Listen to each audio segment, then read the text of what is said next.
I was fired before I even had the chance to taste my first sip of morning coffee. The smell of roasted beans still lingered in the air when the words hit me like a clean cut to the chest. Not for incompetence, not for misconduct, not even for poor performance. I was fired for something much simpler and much pettier. I was fired because I refused to babysit. That morning, the office of Nexora Technologies gleamed as if nothing could ever go wrong inside its walls. Marble floors polished so well they could blind you if the sun hit them at the wrong angle. Art installations that cost more than some employees' annual salaries. And Lucas Mercer, the man who believed he was untouchable, pacing behind his desk with the certainty of a king about to make a decree. I had walked in with my laptop bag heavy on my shoulder, prepared to discuss final strategies for Helios. Helios was my creation, my child, my war, my miracle. 10 years of code, research, sleepless nights, patents, and sheer stubborn belief. I had thought the meeting would be about growth, about preparing for the biggest investor presentation of our lives, but Lucas had other plans. "Haley," he said, not offering me a seat. His voice had the tone of someone pretending to hand out opportunities, though I could see the steel beneath. "I need you to take on a special assignment." Special. That word always rang like a warning bell.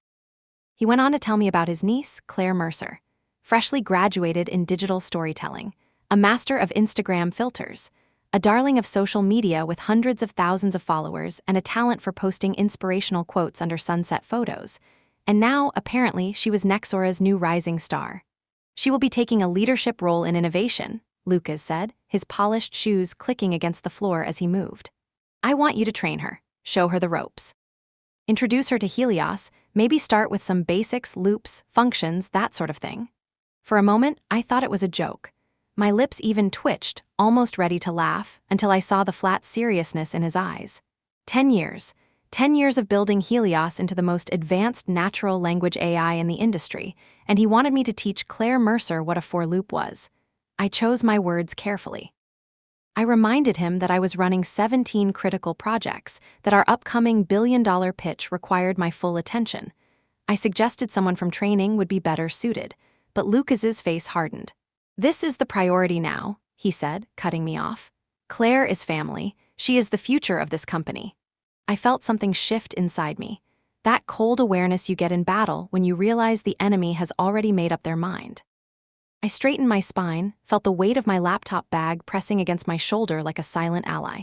Inside that bag was not just my computer. Inside it were my notes, my documentation, and one very particular secret. "I'm afraid I cannot do that," I said, keeping my voice even. The silence that followed was heavier than any shouting match. Lucas's eyes narrowed, his face reddened, and he pressed the button on his desk phone. "Send HR up immediately." And just like that, it was over. He accused me of failing to align with the company's culture. He told me I was terminated effective immediately. Security would escort me out. 15 minutes to clear my office. Most people would have crumbled under that kind of dismissal. 10 years erased in a single breath. But instead, I felt a strange calm, because I had always known this day might come. From the moment Lucas started building his empire on nepotism instead of talent, I had prepared for the knife in my back. I had built Helios not just as a system, but with a hidden skeleton key. And now, Lucas had just handed me the perfect reason to use it. As I walked out, my heels tapping against the floor like a drumbeat, I caught my reflection in the glass wall. 35 years old, hair tied back, the same blazer I had worn through board meetings and battles alike. Outwardly, I looked the same as I had an hour ago. Inwardly, everything had changed. The 2 guards walked beside me, men I had greeted every morning for years. One muttered an apology, the other clenched his jaw as if furious on my behalf. They knew. Everyone in the building already knew. Gossip in Nexora spread faster than data packets across fiber cables. My office looked exactly as I had left it 45 minutes earlier. The mug that read, "World's Best Boss," still sat half full of coffee. Photos lined the desk. My team at the last product launch, my mother smiling after her remission party, the original Helios crew huddled in a garage surrounded by empty energy drink cans. 15 minutes, the guard said, voice tight. I began to pack. Slowly, deliberately, the way one does when every movement carries more meaning than the item itself. I wrapped the mug in tissue. I slid the photos into my bag. I placed a framed piece of code, Helios's first successful output, a simple "Hello, world," carefully on top. And then, with my hands steady, I reached for the bottom drawer. Under old notebooks and conference badges, I found the small black USB drive. To anyone else, it was meaningless. To me, it was the future. That was when Claire appeared, as if summoned by her uncle's arrogance. Designer dress, perfect makeup, phone recording. "I'm documenting this," she said smugly. "We can't have you stealing anything." I looked at her, really looked at her, and felt only pity. She was a pawn who thought she was a queen. "Congratulations on your new position," I told her calmly. She blinked, thrown off by my composure. She rattled on about how she would take over my projects, how Helios was not that complicated once you learned the basics. Behind her, one of the guards rolled his eyes so hard I thought he might sprain something. I zipped my bag, gave my office one last look, and said only, "Good luck with level 17. Her forehead creased. "What's level 17? "Nothing you need to worry about," I answered, and walked past her. The elevator ride down felt like sinking through layers of a life I was leaving behind. Marketing on the 12th floor. Legal on the 7th, where 3 years earlier I had signed incorporation papers for Murphy Technologies LLC. No one had noticed that detail buried in mountains of paperwork. No one had realized that the patents for Helios's core architecture had never truly belonged to Nexora. They belonged to me. The lobby air was crisp. The receptionist gave me a sympathetic smile as I stepped out into the city. 15 minutes after my termination, I was free. The sidewalk felt like a new battlefield, and the black USB in my pocket pulsed like a beating heart, because inside it was not stolen code. It was ownership. The patents, the filings, the proof that Helios belonged to Murphy Technologies LLC with my mother as the legal stakeholder. Nexora had the rights only as long as I remained employed, and Lucas, blinded by arrogance, had just severed that lifeline. I smiled for real this time. He thought he had fired me. In truth, he had just fired himself. And as I walked toward my car, I already knew. The countdown had begun. The glass doors of Nexora closed behind me with a hiss, like the final breath of a machine shutting down. I thought I would feel something break inside me. I had spent a decade in that building, poured more of myself into its servers and code than into friendships, sleep, or even my own health. Yet as I stepped into the morning light, balancing a cardboard box of belongings, I felt strangely free. The city moved around me as if nothing had happened. Office workers rushed past with coffees in hand, taxi horns blared, a bus groaned to a stop in a puff of exhaust. Nobody looked at me twice. To them, I was just another professional carrying a box, another casualty of corporate machinery. But tucked inside my jacket pocket was something that made me different, something that made me dangerous. The black USB drive pressed against my side like a hidden weapon. I crossed the street, entered the parking garage, and slid into the driver's seat of my Tesla. The garage smelled of oil and concrete dust. Fluorescent lights flickered overhead. The cardboard box went onto the passenger seat like a decoy, while I reached for the one object that mattered, my laptop. The familiar chime of its startup felt like a heartbeat resuming. I typed in the password, not the one tied to Nexora's systems. They had revoked that the moment HR shoved me out, but an older one. My own. The screen lit up with a simple interface. Lines of code scrolled down, efficient and elegant, the way I had always intended Helios to be. Most people knew Helios only as a product, the sleek dashboards, the predictive analytics, the chatbot demos that had charmed investors. But beneath all that lived the skeleton I had built in secret. 17 layers of protection. 17 levels of guardianship. I typed a sequence that no one else in the world knew. The reply came instantly. Welcome, architect. Layers 1 through 16 blinked green. Functional. Ready? Loyal. Layer 17 sat in standby, dormant but patient, like a trapdoor beneath a rug. 3 years ago, I had built that trapdoor during one of my loneliest stretches at Nexora.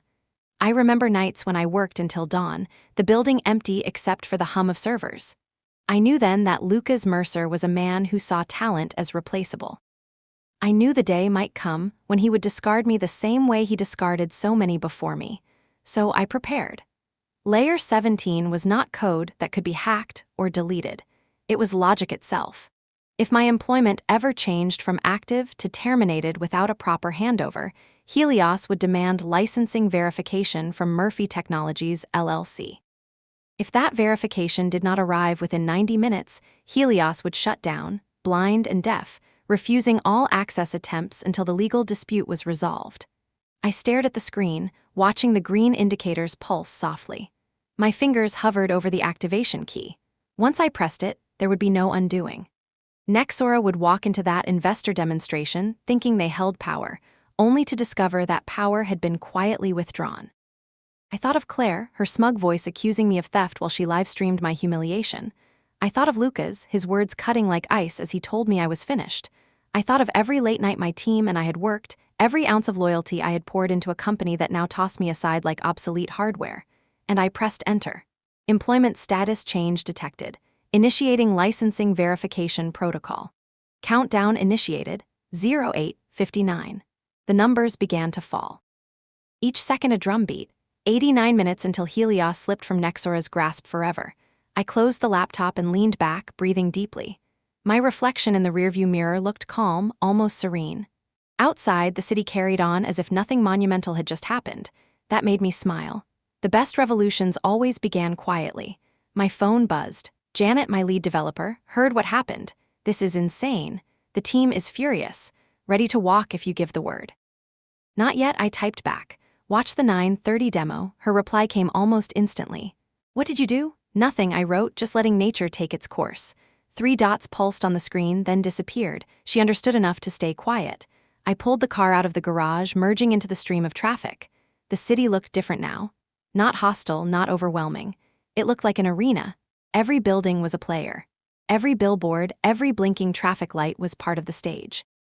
Nexora's shining tower loomed in the distance, but for the first time I saw it not as a home but as prey. Calls and messages flooded my phone. Recruiters already smelled blood. Old colleagues wanted details. Journalists sent phishing emails disguised as sympathy. I ignored them all until one name flashed across the screen, Mom. I answered on the second ring. Sweetheart, she said, her voice soft but steady. Even through the line, I could hear the faint hum of hospital machines. Why are you calling so early? Is everything all right? Everything's fine, Mom, I said, though my throat tightened. Better than fine, actually. Remember that paperwork I had you sign 3 years ago? For Murphy Technologies? She chuckled lightly. The one you said was just a formality. I signed so many papers for you, I barely remember what half of them were. Well, that one is about to become very important. You might get phone calls today. From lawyers, from people claiming to be investors. Don't answer them. Let everything go to voicemail. There was a long pause. I could almost see her narrowing her eyes the way she always did when she sensed I was hiding something. Then she asked, in that quiet mother's voice that cut sharper than any blade, Haley, what did they do to you? They fired me, I said simply. The word sounded strange in my mouth, like speaking it would make it more real. Her silence stretched, but it was not the silence of shock. It was the silence of a storm gathering strength. Good, she said finally, her tone fierce. I never liked that Lucas. Too much gel in his hair. No one with that much gel can be trusted. I laughed, the sound surprising even me. Mom, what? You know I'm right. A man who spends more time on his hair than his coat is doomed. So what's next? Next, I glanced at the countdown ticking on my laptop. Next, I give them exactly what they deserve. Her breathing was labored, but her spirit was unshaken. Give them hell, sweetheart. You built that system. Don't let them steal it. I won't, I promised. Love you. Love you too. And Haley? Yes, make them regret ever underestimating you. When the call ended, I gripped the steering wheel with renewed strength. My mother's words had always been my compass. Even in her illness, she carried a fire that made me braver. The offices of Brennan and Associates came into view, a gleaming tower of glass and steel. I parked, straightened my blazer, and carried my laptop bag inside.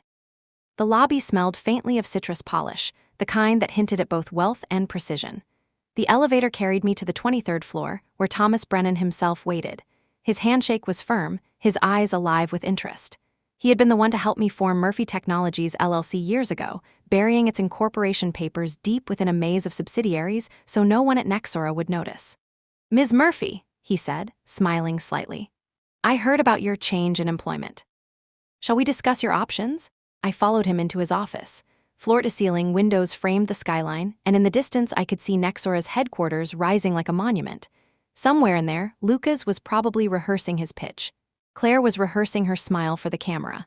My team was counting the minutes until disaster struck. I placed my bag beside the chair and sat down. The countdown on my laptop continued its march. 61 minutes, 32 seconds. Yes, I said, meeting Brennan's eyes. My voice was steady now, clear with purpose. Let's discuss exactly what happens when that countdown reaches 0. And in that quiet, sunlit office, surrounded by law books and polished wood, I knew the shadows were no longer my prison. They were my camouflage. Nexora had fired me at sunrise, but before noon, they would discover the real truth. They had fired their future. The boardroom of Nexora Technologies was dressed like a cathedral. I had been in that room dozens of times before, but never had I seen it so polished, so manicured, so desperately arranged to impress outsiders. The mahogany table gleamed under bright white lights, and 3 enormous screens were mounted on the wall, waiting to display Helios's brilliance. Rows of neatly aligned chairs flanked the sides, each labeled with a name card, each accompanied by a glass of sparkling water that probably cost more than an intern's lunch. At the head of the table stood Lucas Mercer, rehearsing his lines in front of a small group of assistants. He had that practiced pitchman's smile, the kind that promised the world while hiding a knife behind the back. Next to him, of course, was Claire, dressed in a new designer suit and holding a tablet she clearly had no idea how to operate. Her phone was already live streaming, her face tilted at just the right angle to capture her best side while broadcasting corporate secrets to thousands of followers. "Gentlemen, ladies," Lucas began as the investors from Harrington Capital filed in. His voice carried the confidence of a man who thought he had all the pieces under control. "What you are about to see is the future of artificial intelligence. Helios is not just software, it is a revolution. 10 years of innovation, and now, under the leadership of our new Director of Innovation, Claire Mercer." Claire waved at her phone, not at the investors. "Hi, guys, we're about to change the world." The investors shifted uncomfortably. A few glanced at each other, whispering, but they stayed. They wanted to see Helios. They wanted to see me. What they didn't know was that I was already watching, not from inside the boardroom, but from 6 blocks away in Brennan's office, my laptop open, the countdown ticking like a heartbeat. 9:30 a.m. exactly. The lead engineer began typing commands into the system. The screens came to life, Helios's familiar interface glowing like a sunrise. For 12 seconds, everything looked perfect. Smooth. Controlled. Then the first error appeared. System architect verification required. The engineer blinked. He typed again, faster this time. "Just a minor hiccup," he muttered, forcing a nervous smile. The screen flashed red. "Access denied. Authentication failure." A ripple of unease spread through the room. Lucas's smile tightened, but he kept speaking louder now as if volume could drown out the error. "A small technical adjustment, nothing to worry about. Continue." The engineer tried again. His fingers shook. "Sir, the system is requesting architect-level credentials." "I'm entering mine, but it's not working." "Then use mine," Lucas snapped, stepping forward. The engineer obeyed, typing furiously. A new message appeared. "Licensing verification required. Time remaining 12:47. Contact system architect for resolution." The room froze. Claire kept her phone angled at her face, oblivious. "So, like, sometimes technology has these little glitches, but that's why we have such an amazing team." "Turn that off," Lucas hissed, his voice sharp enough to cut glass. But she didn't. She kept streaming, kept smiling, kept reading the comments pouring in from her followers. "LMAO tech fail. Is this supposed to happen? Maybe the niece should fix it." The hashtag #Helios fail began trending before the demo was even halfway over. One of the investors leaned forward, his brows knitted in suspicion. "Mr. Mercer, is there a problem with your system?" Lucas's smile cracked. No problem at all. Just a routine security protocol. Nothing serious." He turned to the man who had been promoted to replace me barely an hour earlier. "Fix this, now." The new CTO, Harrison, was sweating through his shirt. His fingers flew across the keyboard. His eyes widened. "Sir, I can't access the core systems. It's like they're locked from the outside." "That's impossible. We control every access point." "Not all of them," Harrison whispered, his voice pale as his face. "There's something here about a level 17. I've never seen this before." I smiled in Brennan's office, sipping the coffee his assistant had brought me. They had finally met my ghost. The countdown on my screen matched theirs, 11:23 and falling. "Get Haley Murphy on the phone," Lucas barked. "Sir," his assistant stammered, "she was terminated this morning." "I know she was terminated. Get her anyway," the assistant dialed. My phone buzzed. I let it ring twice, then 3 times. Finally, my voicemail answered. "You've reached Haley Murphy. I'm currently unavailable. If this is regarding Helios system architecture, please consult your licensing agreement. Have a great day." The voicemail echoed through the boardroom on speakerphone. Silence followed, broken only by the sound of investors rising from their chairs. "This is unacceptable," said Harrington himself, his voice low but deadly. "Your system is inaccessible during a billion-dollar demonstration. Your new director is live streaming this meeting to social media. And apparently the only person who can fix this is the woman you fired this morning. We'll be in touch." They left. Their polished shoes clacked across the floor like a funeral procession. Claire finally lowered her phone, blinking in confusion. "Uncle Lucas, can't we just hire her back?" Lucas turned on her with fury burning in his eyes. "Get out." She fled, her heels clicking like a countdown to disaster. But the damage was done. The live stream had captured everything. The investors leaving. The panic. The humiliation. Back in Brennan's office, I watched the comments roll across the screen, the tech blogs exploding, the stock price beginning to slide. But I didn't smile this time. I felt something heavier, something darker, because I knew this was just the beginning. The countdown ticked lower. 08:45. "Impressive," Brennan said softly behind me. "They're finished." "Not yet," I murmured. "This is only the first strike."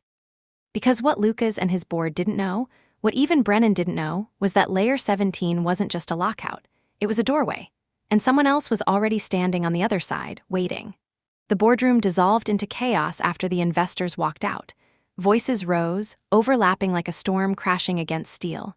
Lawyers shouted into phones. Engineers scrambled across keyboards, sweat dripping onto expensive suits. The giant screens glared red, the countdown clock unrelenting, every second another nail in Nexora's coffin. I imagined Lucas standing at the head of the table, his face tightening with each number that disappeared. He had always believed control was his birthright. He thought leadership was measured in bloodlines, not in brilliance. And now, for the first time, the room didn't bend to his will.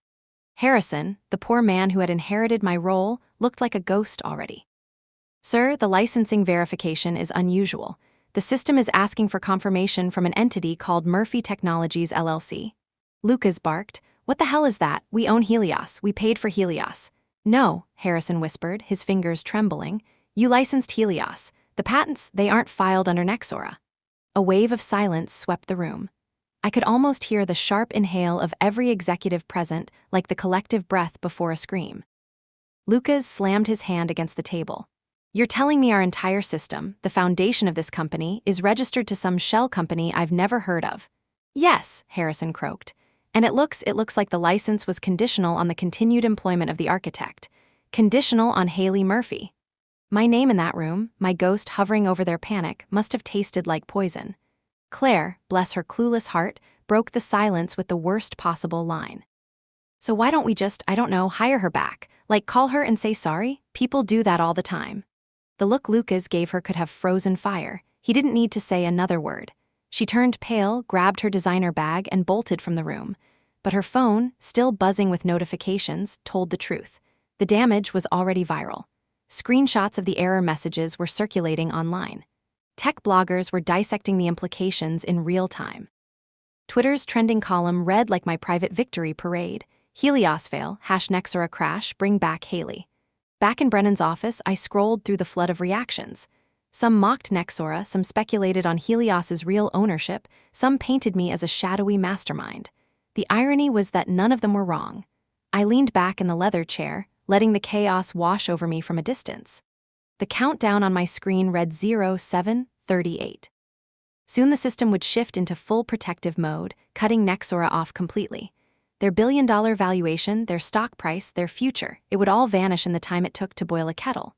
Brennan walked over with a glass of water. "You should know, Ms. Murphy, I've had 3 calls already this morning from journalists. Word is spreading fast. By noon, every financial outlet will be covering this story." I nodded, sipping the water slowly. My hands were steady, but inside me a storm churned. It wasn't just triumph. It wasn't even just revenge. It was the realization that I held the future in my pocket and the world was about to find out. My phone buzzed again. "Janet," this time I answered. "Haley, what the hell is happening? The whole building is in meltdown. Harrison looks like he's going to pass out. Lucas is screaming at lawyers. Security's blocking people from leaving. And Claire, Claire, she live-streamed the entire demo. The internet is eating it alive." I let her spill it all out. When she paused to breathe, I said softly, "Good, keep your head down, watch everything, document everything. Screenshots, emails, anything you can capture, we'll need proof."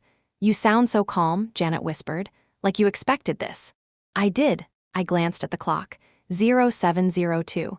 This is only the first strike. There's more coming. What do you mean? But I didn't answer. Some truths were not ready to be spoken aloud. Not yet. After I hung up, I stared out Brennan's window at Nexora's glittering tower. From this distance, it still looked invincible, a monument to power. But I knew the truth. It was already hollow, collapsing from the inside out. The countdown fell below 7 minutes. Soon Helios would close its gates entirely, entering protective mode. The moment that happened, Nexora would cease to function as the company the world thought it was. And Lucas Mercer, the man who fired me without hesitation, would finally understand the cost of underestimating me. Yet even as I savored the thought, another shadow crept across my mind. Layer 17 was more than a lockout. It was a gateway, a mechanism I had designed not just to defend but to signal. And deep down, I knew I wasn't the only one watching this collapse unfold.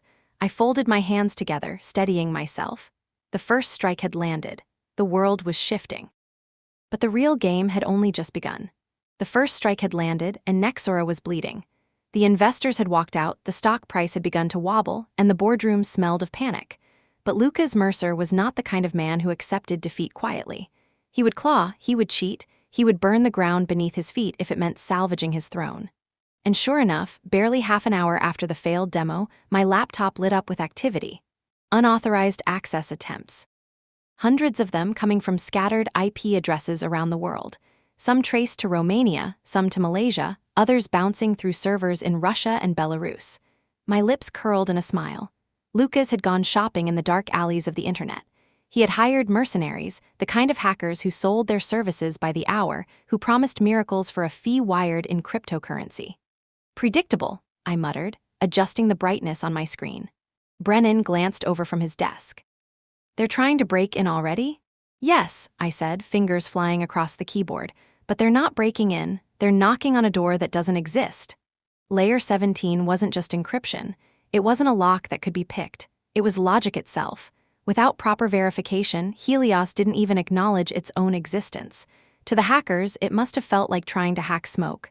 Still, I knew Lucas wouldn't stop. He'd throw money at anyone who promised results, no matter how reckless. That was why I had prepared a little gift, years ago, buried alongside Layer 17. A honeypot. Not the simple kind used to distract amateurs. No, this was a perfect mirror of Helios's architecture, convincing enough to fool anyone who didn't know the original blueprints. It waited quietly for intruders, ready to let them believe they'd breached the system. And once they stepped inside, it would tag them, trace them, and most delicious of all, feed them poisoned code. The first hacker took the bait within minutes. I watched on my screen as their connection tunneled deeper, their commands probing the false system. They thought they were extracting Helios's source code. What they were really downloading was a carefully crafted package that would phone home the moment they tried to compile it, revealing not just their location, but also their client.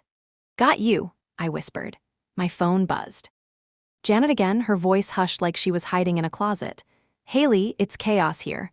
Lucas just fired 3 people from it. Harrison looks like he's going to faint. And I think they've brought in outsiders. There are strange connections on the network." "They're hackers," I said calmly. "Don't panic, just keep watching. And whatever happens, document everything." "You're scaring me. What's really going on?" I hesitated. Part of me wanted to tell her everything, that the honeypot was already feeding me proof of Lucas's crimes, that every desperate move he made was tightening the noose around his neck.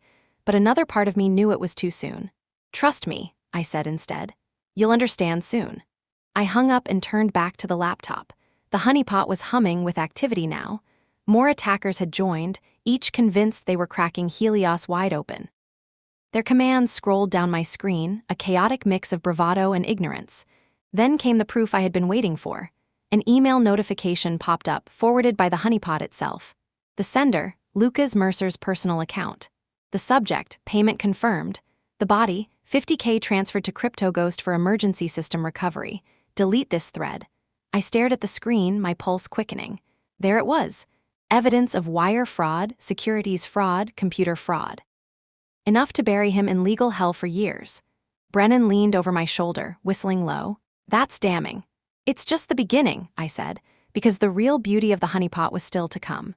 The hackers, drunk on their apparent success, began implementing what they thought were fixes to override Layer 17. Every patch they applied looked functional at first glance. But beneath the surface, those changes destabilized the system, introducing conflicts and delays. The kind of flaws that wouldn't be visible immediately, but would explode spectacularly under pressure. And I knew Lucas. He'd be desperate to prove to the investors, to the board, to himself that he still had control. He would schedule another demonstration. He would put Helios back on display. And when he did, the poisoned code would do its work. The countdown on my screen slipped below 30 minutes. Nexora's time was running out. Still, even as I watched their frantic struggle, something else gnawed at me, a shadow at the edge of my awareness. I had built Layer 17 to protect me, to protect Helios. But in doing so, I had also created a signal, a beacon.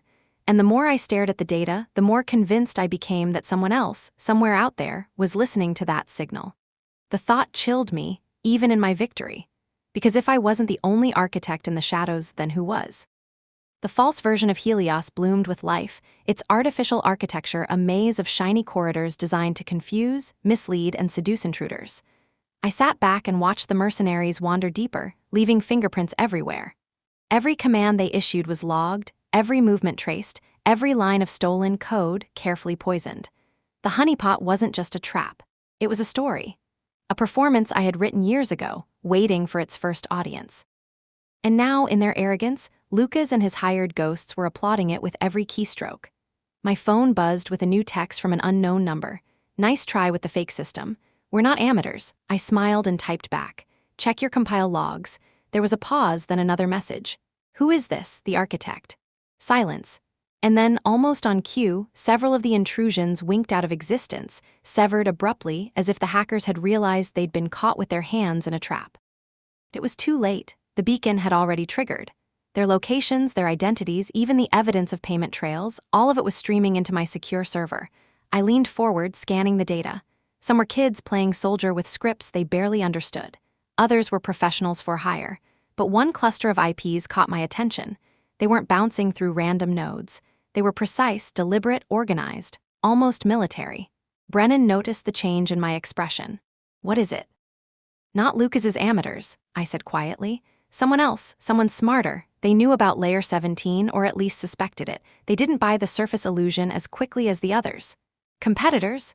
"Maybe," I admitted. "Or maybe someone who's been watching Helios longer than we realized." That thought lodged in me like a splinter.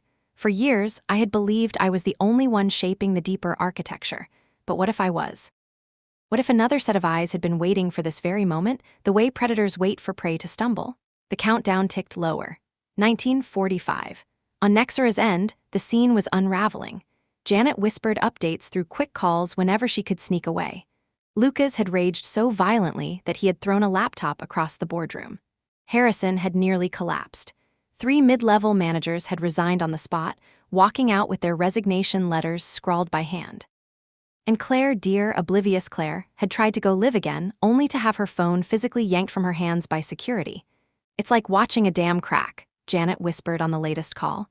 "Every minute another fracture. People are panicking. The whole building feels doomed." I told her what to do: stall, watch, document everything. The more evidence she collected, the more airtight the case against Lucas would be. She promised she would, her voice shaking but resolute. When I hung up, Brennan's phone rang. He answered, listening for a moment, then covered the receiver. "That was Durham Equity's office. They want to meet you this afternoon. They've seen enough to know Helios is not Nexora's to sell." I nodded slowly, keeping my eyes on the screen. The honeypot was still alive, still feeding me gold. Logs of hackers chatting among themselves in crude forums, boasting about how much Lucas had paid them. Copies of code snippets they thought were breakthroughs, not realizing they were poisoned instructions designed to degrade Helios even further. And above all, the irrefutable evidence. Lucas had authorized it all.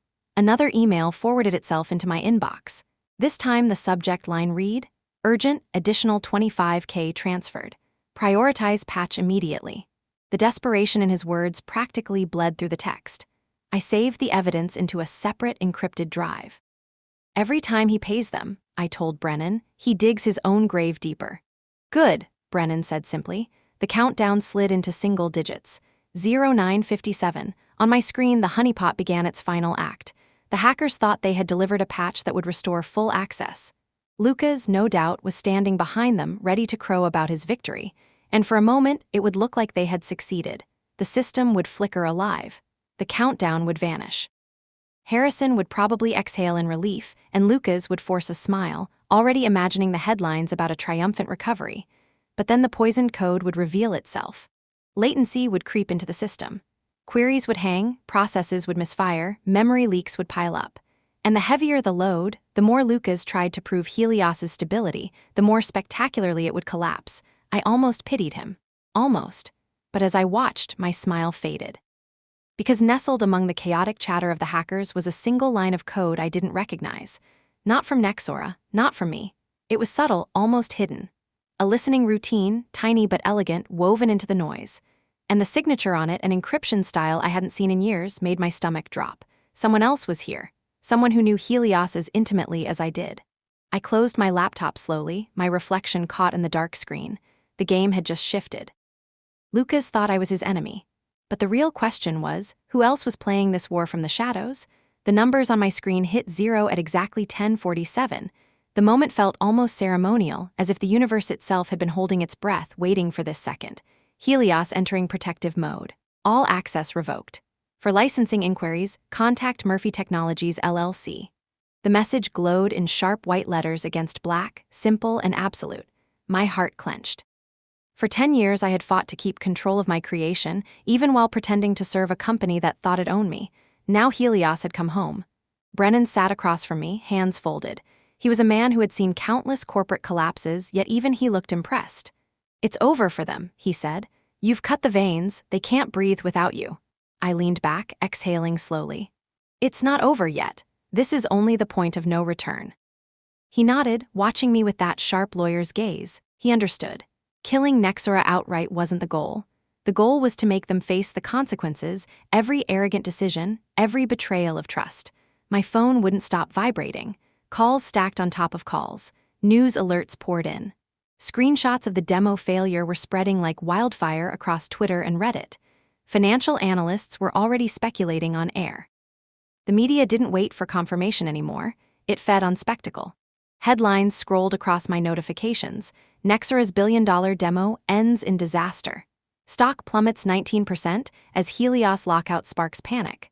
Former CTO holds keys to company's future. Claire's live stream was still trending. Her carefully curated influencer persona had imploded into an unfiltered record of her uncle's collapse.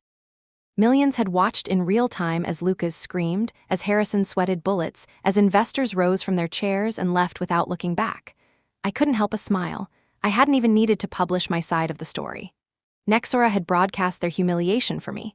The countdown might have ended, but the storm had only begun. Janet called again, her voice breathless and strained. I answered. "Haley, it's madness here. Lucas is in full meltdown. He fired half the IT team already, screaming they betrayed him. Harrison looks like he's going to faint, and 3 VPs just walked out, literally wrote their resignations on notepads and left." "Good," I said softly. "Good. Every collapse needs witnesses. The more people walk, the harder it is for him to control the narrative. Document everything, Janet. Keep your eyes open. We'll need every scrap of evidence when the lawyers move in." She swallowed audibly. "Haley, are you really in control of this, completely?" The question pierced deeper than she realized. For a moment I thought of the honeypot logs, that strange piece of code I hadn't written.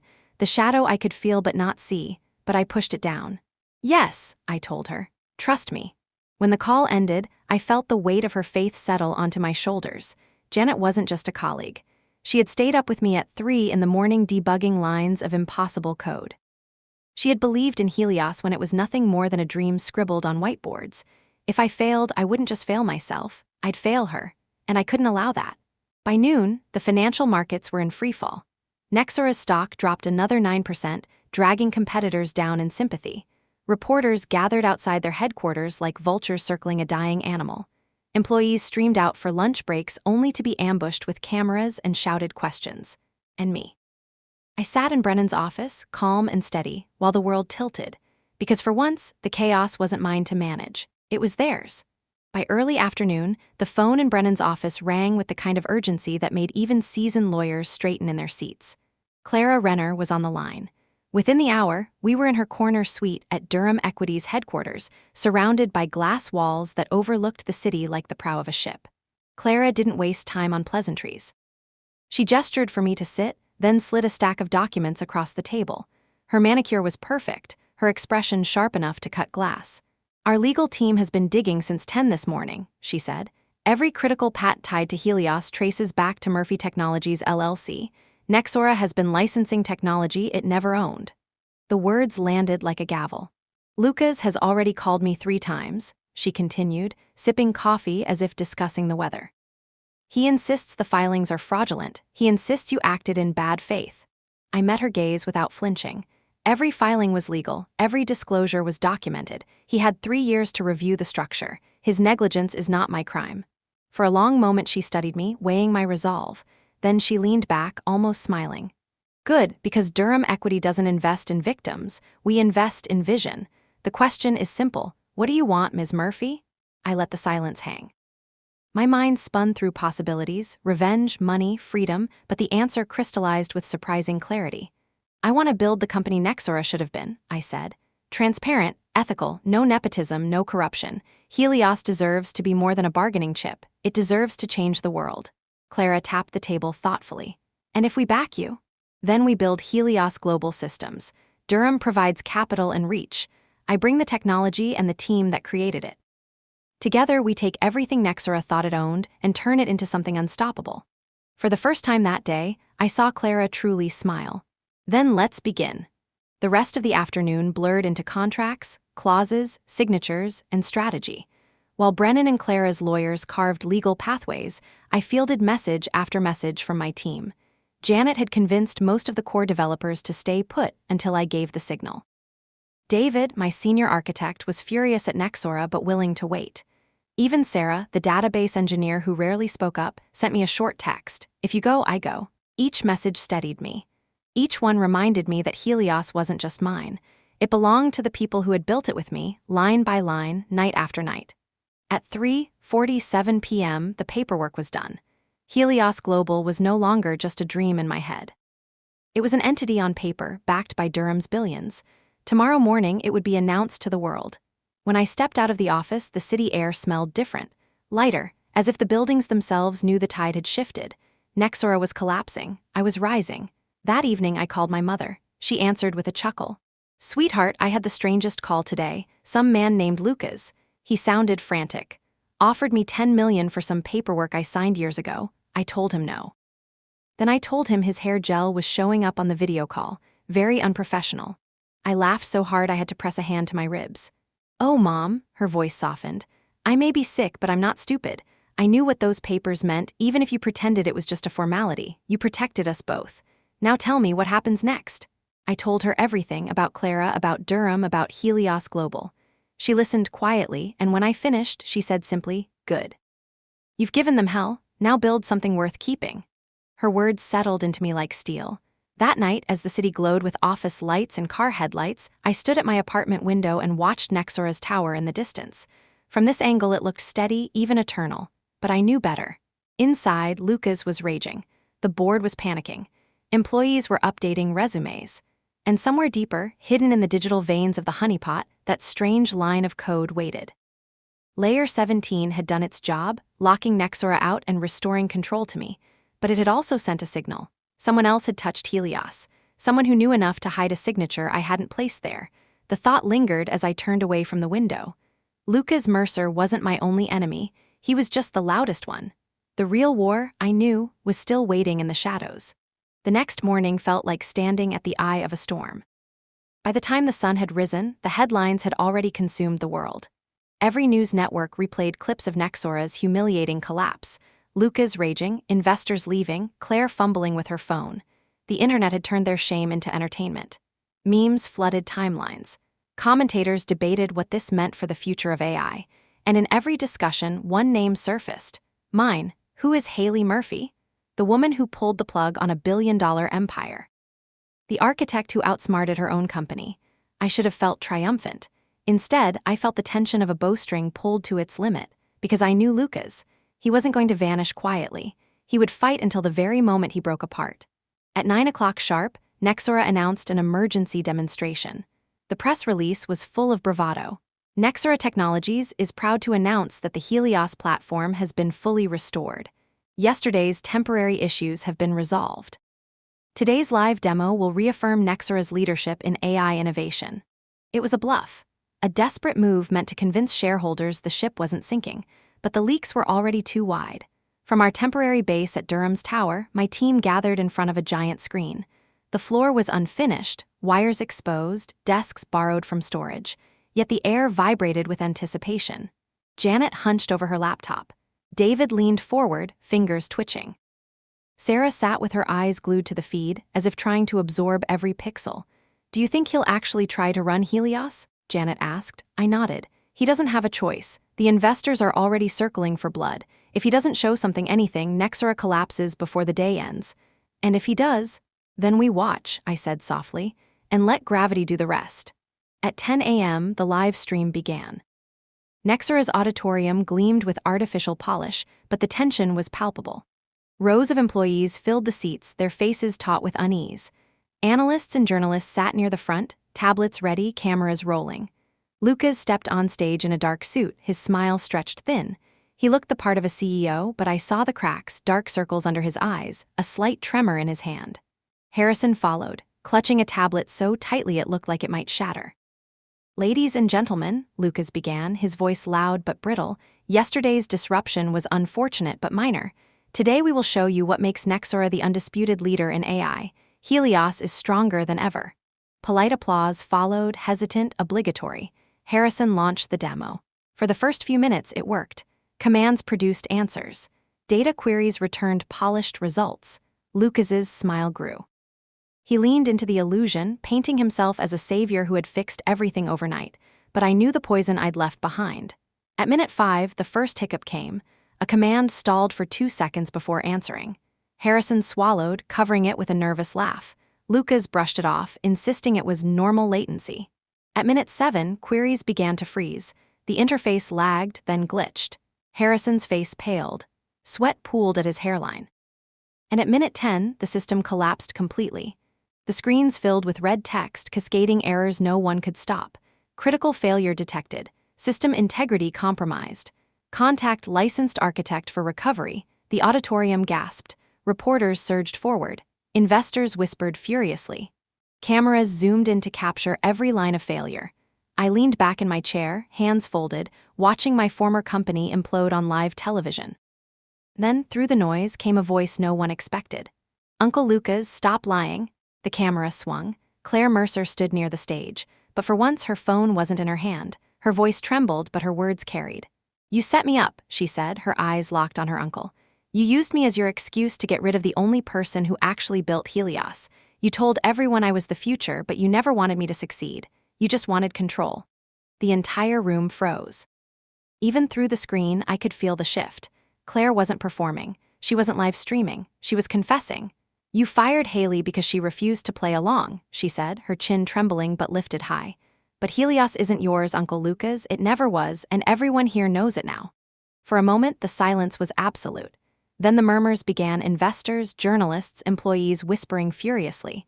Lucas's smile cracked apart. He turned on her with rage. "Get out," he roared, his voice breaking. But the damage was done. The silence that followed Claire's words was almost unbearable. It pressed down on the auditorium like a heavy weight. I could see it in the way the investors shifted uncomfortably, the way the employees glanced at each other, the way journalists' hands froze above their keyboards before racing to capture every syllable. Then one man stood. Richard Harrington, head of the investment group Lucas had so desperately tried to impress. His expression was stony, his voice sharp enough to slice through the chaos. "Mr. Mercer," Harrington said, "we've heard enough. Yesterday, you presented Helios as your company's crown jewel. Today, we see it as not yours to control. You've wasted our time, jeopardized our capital, and misled your employees." Lucas's mouth opened, but no words came out. He looked cornered, like an animal trapped under too many lights. Harrington didn't pause. "Durham Equity has already chosen a new path. From this moment forward, our interest lies with Helios Global Systems, not Nexora." Gasps erupted in the room. Reporters shouted questions, their voices clashing like waves. Cameras flashed, capturing the precise moment Lucas Mercer lost everything. In our office, my team exploded into cheers. Janet clapped her hands over her mouth, laughing in disbelief. David let out a roar that startled even himself. Sarah just shook her head, tears shining in her eyes. I didn't celebrate. Not yet. On stage, Lucas's fury finally found its voice. You think you can steal my company? He shouted, his composure shattered. Helios was built under my roof with my resources. That system is mine. But his words were drowned out by the giant screens behind him, still flashing the same message in merciless red. Contact licensed architect for recovery. The cameras didn't linger on Lucas anymore. They lingered on his failure, on the proof that Helios belonged to someone else. To me. Claire's voice rose again, softer this time but cutting all the same. You destroyed it yourself, Uncle. You destroyed us all. Security moved toward her, but the journalists surged closer, protecting her with a wall of bodies and microphones. Questions flew in every direction, about nepotism, about fraud, about me. My name rang out in that auditorium even though I wasn't there. Back in Durham's tower, I finally allowed myself to breathe. For the first time in years, I felt the weight lift from my chest. Nexora was broken, Lucas was exposed, the tide had turned. But then my laptop pinged. It was faint, almost easy to miss among the noise of victory. A single line of text appeared in a separate console window I hadn't opened. We see you, architect. The words froze me in place. My fingers hovered over the keys, suddenly cold. Another line followed, typed as if someone were sitting just beyond the veil of my system, watching. Helios is not yours alone. I stared at the message, my pulse pounding in my ears.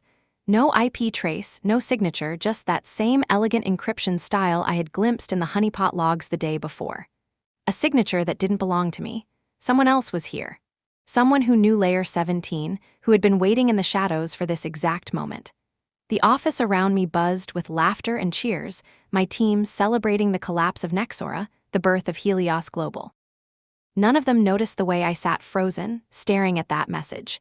Lucas Mercer had been defeated in front of the world. Nexora was finished. The investors were mine, the technology was mine, the future was mine. But as the words glowed on my screen, I realized the truth. This war wasn't over. It had only just begun.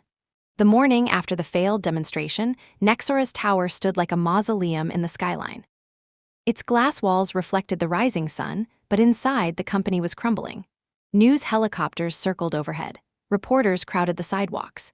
Employees streamed out with cardboard boxes, their faces pale and drawn. Some cursed Lucas's name as they left. Others simply shook their heads, numb with disbelief. The headlines told the story better than any press release. Nexora stock down 47% in 24 hours. CEO under fire after catastrophic demo. Investors abandon ship, Helios Global emerges. By noon, the board had convened an emergency meeting. I didn't need to be in the room to know how it went. Lucas would have raged, denying everything, insisting Helios could still be salvaged. The directors, terrified of bankruptcy, would have looked for a scapegoat. And eventually, inevitably, the scapegoat would be Lucas himself. Sure enough, by mid-afternoon, the announcement went public. Effective immediately, Lucas Mercer has been removed as CEO of Nexora Technologies. His photograph, once the centerpiece of glossy magazine covers, now accompanied articles about fraud, mismanagement, and collapse. Clips of his breakdown during the demo replayed in an endless loop, dissected frame by analysts and comedians alike. I should have felt vindicated, and in a way, I did. But there was also a heaviness in me, a weight I hadn't expected. Watching him fall wasn't as satisfying as building something new. That realization gave me clarity. Revenge was complete, but the future was only just beginning. At exactly 10:47 a.m. the next day, the same time Helios had locked Nexora out, I stood in the center of a glass-walled hall at Durham's tower. Rows of chairs were filled with journalists, analysts, and industry leaders. Cameras lined the back, broadcasting live to the world. My team stood behind me, a wall of familiar faces who had chosen loyalty not to Nexora, but to the vision we had shared from the start. On the screen above me glowed the new name, Helios Global Systems. I took a breath, stepped up to the podium, and spoke. 2 days ago, I was fired. 10 years of work dismissed in 15 minutes. But what Nexora didn't realize is that innovation cannot be owned by arrogance. Helios was never theirs. Helios belongs to the people who built it. Flashes burst as cameras captured my words. I saw my mother's face in the front row, pale but proud, her hands clasped tightly in her lap. She had insisted on being there despite her treatments. She wanted to see this moment. Helios Global will not repeat Nexora's mistakes, I continued.